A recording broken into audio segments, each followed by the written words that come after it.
have some blood. Seasmoke, if you want to take a break from burning and eating everyone, you're next. Prince Lenor, the rider of Seasmoke, was very famously casted for Season 1, but with not a lot of on-screen time, and this is going to be for obvious reasons, which we're going to get to.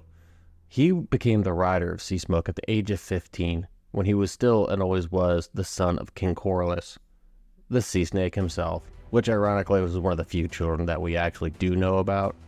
Only able to focus on very little things, such as his fake marriage to Queen Rhaenyra, and obviously, if you know, you know, that didn't work out. So Prince Daemon decided to hatch a little bit of a scheme, get rid of him, and get him out, only to come to a surmountable death, which was being cooked. But that death did not last long at all, my dear sinner. Indeed, the prince escaped and abandoned his dragon, that son of a bitch. So what is a dragon supposed to do when his rider abandons him? Let's ask this fella.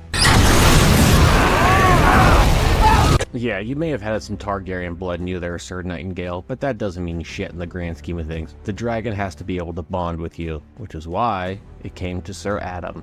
The Sea Snake himself was an absolute party boy. He decided to have a bastard child, Sir Addam, and even though his brother, which is why they have the basic family relation which Seasmoke was familiar with, even though they had the family relation as Prince Lenor compared to his brother, Sir Addam. He was still able to bond with Seasmoke in a way Sir Nightingale was not. Family lineage, folks. Yes, Your Honor, this engagement was not consensual. The female forced herself upon me because she's a fire-breathing dragon and weighs a few thousand pounds, so I was an unwilling participant, which is what this comes down to.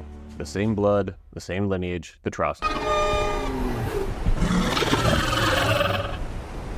Look, I'm not saying they're not talking a little shit to each other right now, dragon to dragon, muster to muster, but even when we look at the size comparison of these two dragons right here, Seasmoke is much bigger than Syrax. There is a gradient size difference. Even when we look at the wingspan on Seasmoke alone, it's going to be well over 240 feet, and that's probably going to put Seasmoke around 170 feet. He's a big fucking dragon.